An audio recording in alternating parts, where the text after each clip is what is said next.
வணக்கம். திமுக கூட்டணியில் இந்திய யூனியன் முஸ்லிம் லீக் முதல் கட்சியாக பேச்சுவார்த்தைக்கு இன்றைய தினம் அழைக்கப்பட்டிருக்கிறது. தொடர்ந்து பல்வேறு கட்சிகளும் அடுத்தடுத்து பேச்சுவார்த்தைக்கு அழைக்க இருக்கக்கூடிய நிலையில் முதல் கட்சியாக ஒரு முஸ்லிம் கட்சி அழைக்கப்பட்டிருப்பது குறிப்பிடத்தக்கது. முஸ்லிம் லீக் கட்சிக்கு 5 தொகுதிகள் ஒதுக்க வேண்டும் என்றும் தற்பொழுது வலியுறுத்தப்பட்டிருக்கிறது. கடந்த முறை பார்த்தோமேனால் கடையநல்லூர், சிதம்பரம், வாணியம்பாடி உள்ளிட்ட தொகுதிகளில் போட்டியிட்ட நிலையில் இந்த முறை பார்த்தோமேனால் 5 தொகுதிகள் ஒதுக்க வேண்டும் அல்லது 4 தொகுதிகளாவது குறைந்தபட்சம் ஒதுக்க வேண்டும் என்று இந்திய யூனியன் முஸ்லிம் லீக் கட்சியின் தலைவர் காதர் மொய்தீன் அவர்கள் வேண்டுகோள் விடுத்ததாக அவர் தெரிவித்திருக்கிறார். அதே போன்று இந்த தேர்தலை பொறுத்தவரை கடந்த முறை உங்களுக்கு 3 தொகுதிகள் ஒதுக்கப்பட்டது. அதில் 2 தொகுதிகள் மட்டும் பார்த்தோம்னால் இந்த முறை போட்டியிடுங்கள்.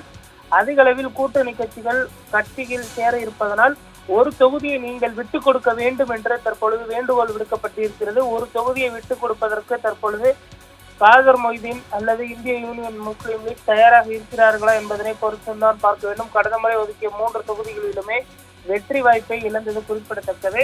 இந்த நிலையில் இந்திய யூனியன் முஸ்லிம் லீக்கு ஒதுக்கப்படும் தொகுதிகள் எண்ணிக்கை பார்த்தோமேனால் இன்னும் முடிவாகவில்லை. இருந்தாலுமே 2 தொகுதிகளுக்கு ஒத்துக்கொண்டால் அவர்களுக்கான இந்த ஒப்பந்தம் என்பது விரைவில் கையெழுத்தாகும் என்றும் எதிர்பார்க்கப்படுகிறது. இந்திய யூனியன் முஸ்லிம் லீக் கட்சிக்கு 5 தொகுதிகள் இல்லை என்றாலும் 4 தொகுதிகளாவது ஒதுக்க கேட்டிருக்கிறோம். இந்த முறை பார்த்தோமேனால் யூனியன் முஸ்லிம் லீக் கட்சிக்கு தொகுதிகள் மாறலாம் என்றும் தெரிய வந்திருக்கிறது. கடையநல்லூர் தொகுதியில் திமுக நேரடியாக போட்டியிடும். அதே போன்று சிதம்பரம் தொகுதி ஒருவேளை விசிக அல்லது மற்ற கூட்டணி கட்சிகளுக்கு ஒதுக்குவதற்கான அந்த முயற்சிகள் தற்பொழுது மேற்கொள்ளப்பட்டு வருகிறது. சிதம்பரம் தொகுதியில் இந்த முறை நேரடியாக திமுகவை போட்டியிட வேண்டும் என்ற ஒரு வேண்டுகோளும் எழுந்திருக்கிறது. அதே போன்று வாணியம்பாடி தொகுதியை பொறுத்தவரை வேலூர் மாவட்டத்தில் இருக்கிறது. இங்கு சிறுபான்மையின மக்கள் அதிக எண்ணிக்கையில் இருக்கிறார்கள்.